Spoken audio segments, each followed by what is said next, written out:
Class 12 का जो chapter 5 है एक्सरसाइज 5.1 कंटिन्यूटी एंड डिफरेंशिएबिलिटी। सबसे पहले हम कंटिन्यूटी के बारे में डिस्कस करेंगे, उसके बाद हम फिर डिफरेंशिएबिलिटी के बारे में डिस्कस करेंगे। तो कंटिन्यूटी में हमने सबसे पहले जानना है कि कंटिन्यूअस फंक्शन क्या होता है। तो कंटिन्यूअस फंक्शन बेटा वो फंक्शन होता है जिसमें हम जब ग्राफ ड्रॉ करते हैं या किसी भी फंक्शन का जो हम कर्व बनाते हैं, अगर हम वो curve without lifting the pen बना सकते हैं तब वो फंक्शन क्या कहलाता है, कंटिन्यूअस फंक्शन कहलाता है। फॉर एग्जांपल हमारे पास कोई फंक्शन है और हम उसका ग्राफ इस तरह से बना रहे हैं। हमने तो पेन लिफ्ट किया ही नहीं, देखो यहां से यहां तक मैंने डायरेक्ट ग्राफ बना दिया इसका, कोई लीनियर फंक्शन है ये, ठीक है। इसी तरह से मैंने इस तरह से कुछ बना दिया, ठीक है, ये तो कंटिन्यूअस फंक्शन हो गया। इसी तरह से मैं यहां पर एक और एग्जांपल लेता हूं। एफ ऑफ एक्स अगर होगा एक्स स्क्वायर के बराबर, कोई फंक्शन हमारा है f of x equal to x square, तो हमें पता है इस फंक्शन का जो ग्राफ होगा वो क्या होगा, वो तो पैराबोला होगा। और इस पैराबोला में बेटा आपको कहीं ब्रेक नजर आ रहा है? नहीं आ रहा है नजर, क्योंकि ये कर्व भी हमने विदाउट एनी ब्रेक बनाया है, यानी without lifting the pen, without lifting the pencil. जब भी किसी फंक्शन का हम ग्राफ या कर्व बना सकते हैं उस फंक्शन को हम कंटिन्यूअस फंक्शन कहते हैं। आई होप इट इज क्लियर। तो अब इसके बाद हम चेक करेंगे, कुछ और एग्जांपल्स हम देखेंगे। ये देखो आप, ये हमने एक और कर्व डाली यहां पर किसी भी फंक्शन की, ठीक है, और इस कर्व में भी हमें कहीं ब्रेक नजर नहीं आया। और जब भी कोई ऐसा कर्व हो जिसमें कोई ब्रेक ना हो, जो विदाउट एनी ब्रेक हो, वो उसको हम कंटिन्यूअस फंक्शन कहते हैं। फॉर एग्जांपल हमने यहां पर एक पॉइंट डाला, इस पॉइंट का फॉर एग्जांपल दिस इज 7 और इस 7 के तरफ, इस 7 के पास जाने के लिए दो रास्ते हैं। एक तो ये रास्ता है लेफ्ट हैंड साइड से हम 7 की तरफ जा सकते हैं, दूसरा ये रास्ता है कि हम राइट हैंड साइड से 7 की तरफ आ रहे हैं, ठीक है। यानी जब हम लेफ्ट हैंड साइड से 7 के तरफ जा रहे हैं उसको हम लेफ्ट हैंड लिमिट कहते हैं, और जब हम राइट हैंड साइड से 7 के तरफ आ रहे हैं उसको हम क्या कहते हैं, राइट हैंड लिमिट कहते हैं। और लेफ्ट हैंड लिमिट का मतलब क्या है? लेफ्ट हैंड लिमिट मैंने आपको समझाया था लिमिट्स में कि लेफ्ट हैंड लिमिट का मतलब हो गया जब हम ये कहते हैं कि limit of x tends to 7, हम कह रहे हैं कि एक्स किसको टेंड कर रहा है, 7 को, यानी 7 को अप्रोच कर रहा है, लेकिन कहां से, लेफ्ट हैंड साइड से। हम यहां पर 7 नेगेटिव डालेंगे और यहां पर लिखेंगे एफ ऑफ एक्स, यानी जो भी फंक्शन होगा, ठीक है। अब आपको ये देखना है कि ये 7 नेगेटिव का मतलब क्या है। 7 नेगेटिव का मतलब सीधा हो गया बेटा कि 7 से थोड़ा कम, और वो थोड़ा कम हम उस जो वो स्मॉल क्वांटिटी होती थी उसको हम क्या नाम देते थे, या तो डेल्टा एक्स या तो हम एच कहते थे। यानी हम कहेंगे यहाँ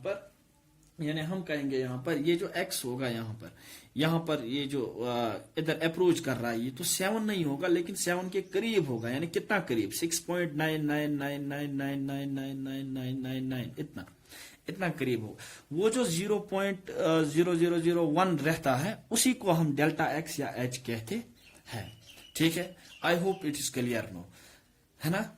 तो यहां पर हम फिर कहते हैं कि अगर ये हम कह सकते हैं फिर 7, एक तो ये 7 माइनस एच लिख सकते हैं हम इसको, ठीक है, 7 माइनस एच, वो स्मॉल क्वांटिटी। इसी तरह से हमने देखा था right hand limit. Right hand limit में हमने क्या देखा था, राइट हैंड लिमिट में जैसे कि ये एग्जांपल यहां पर मैंने ली, ये 7 के तरफ आ रहा है राइट हैंड साइड से, ये 7 को अप्रोच कर रहा है, यानी 7 से थोड़ा बड़ा होगा। कितना बड़ा होगा, इस तरह से 7.00000001। तभी हम जब राइट हैंड लिमिट लिखते हैं हम लिखते हैं limit of x tends to 7 positive. ये 7 पॉजिटिव क्यों लिखते हैं, क्योंकि एक स्मॉल सा डिफरेंस, एक स्मॉल क्वांटिटी इसमें ऐड हो रही है। यहां पर वो स्मॉल क्वांटिटी क्या हो रही थी, सब्ट्रैक्ट हो रही थी, तो यहां पर हम इसको लिख सकते हैं 7 प्लस एच, यहां हम लिख सकते हैं 7 प्लस डेल्टा एक्स, ठीक है। तो इस चीज का आपको ध्यान रखना है। तो मैं फिर से कंटिन्यूअस फंक्शन पे वापस आ जाता हूं।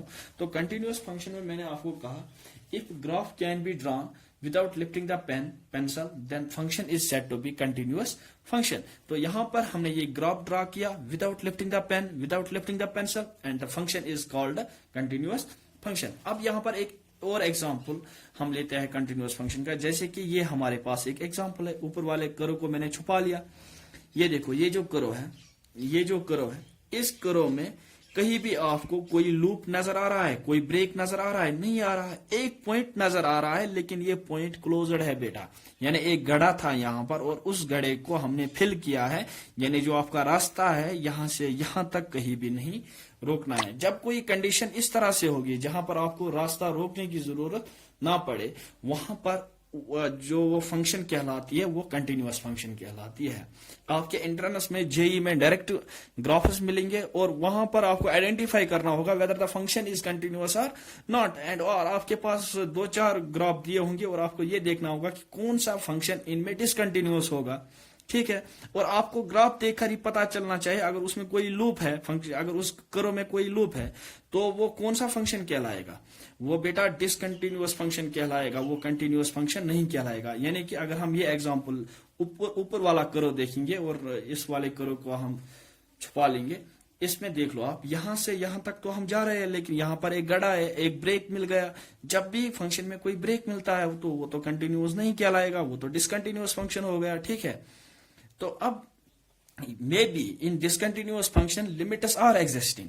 कभी ये भी क्वेश्चन पूछा जाता है कि क्या डिसकंटिन्यूअस फंक्शन में लिमिट्स एग्जिस्ट होते हैं? हाँ, मे बी हो सकता है कि डिसकंटिन्यूअस फंक्शन में लिमिट्स एग्जिस्ट कर रहे होंगे, लेकिन it is not necessary the discontinuous function में क्या होगा कि लिमिट्स एग्जिस्ट करे, मगर अगर कर रहे होंगे लिमिट्स एग्जिस्ट, मगर वो जरूरी नहीं है कि वो कंटिन्यूअस होगी। फिर कंटिन्यूअस फंक्शन में तो ये नेसेसरी कंडीशन है, one of the necessary condition ये है कि पहले तो लिमिट्स एग्जिस्ट करने चाहिए, फिर उसके बाद फंक्शन का एट ए पॉइंट पर भी वैल्यू वही आना चाहिए जो लिमिट्स का होगा, तो उस टाइम पर वो फंक्शन कंटिन्यूअस कहलाता है। वो मैं हाँ आपको बताऊंगा अभी डिटेल में, मैथमेटिकल पॉइंट ऑफ व्यू से हम किस तरह से चेक करेंगे weather the function is continuous और डिसकंटिन्यूअस।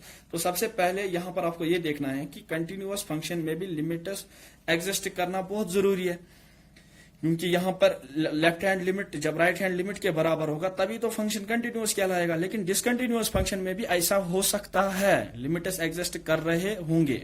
कभी आपको दिख रहा होगा कोई अलजेब्रिक क्वेश्चन दिया होगा कि उसमें लिमिट्स एग्जिस्ट कर रहे होंगे, लेकिन इट इज नॉट नेसेसरी कि लिमिट्स एग्जिस्ट हो गए और वो क्या हो गया कि वो कंटिन्यूअस हो गया। इस तरह से नहीं है, आपको ये देखना है कि कोई ब्रेक नहीं मिलना चाहिए आपको करो में। अब मैं आपको आगे दिखाता हूं।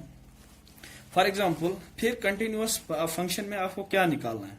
सबसे पहले लेफ्ट हैंड लिमिट निकालना है, और लेफ्ट हैंड लिमिट अगर आपको राइट हैंड लिमिट के बराबर आ गया तब तो लिमिट्स एग्जिस्ट करेंगे, और उसके बाद अगर left hand limit right hand limit के बराबर और फिर वो एफ ऑफ ए के बराबर, यानी अगर हम इस पॉइंट पर चेक कर रहे हैं whether the function is continuous और नॉट, हम सबसे पहले limit of x tends to 7 negative check करेंगे, यानी लेफ्ट हैंड साइड से चेक करेंगे, फिर राइट हैंड साइड से चेक करेंगे, फिर एफ ऑफ 7 भी चेक करेंगे।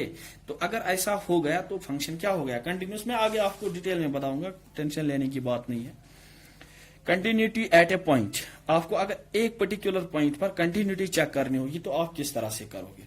तो यहां पर आप क्या करोगे? सबसे पहले कंटिन्यूटी एट पॉइंट, सबसे पहले आप लेफ्ट हैंड लिमिट निकालोगे। ठीक है, इस पॉइंट पर, यानी कि ये कोई पॉइंट है पॉइंट ए, तो हम लेफ्ट हैंड साइड से भी जा सकते हैं, राइट हैंड साइड से भी जा सकते हैं। आप सबसे पहले इसमें लेफ्ट हैंड लिमिट निकालोगे, फिर राइट हैंड लिमिट निकालोगे, और फिर इस फंक्शन का वैल्यू किस पर निकालोगे? At this particular point, at this particular point, यानी इस पर्टिकुलर पॉइंट पर, ये जो ए है ना बेटा, इस पर निकालोगे, और आपको आगे आगे समझ में आ जाएगा,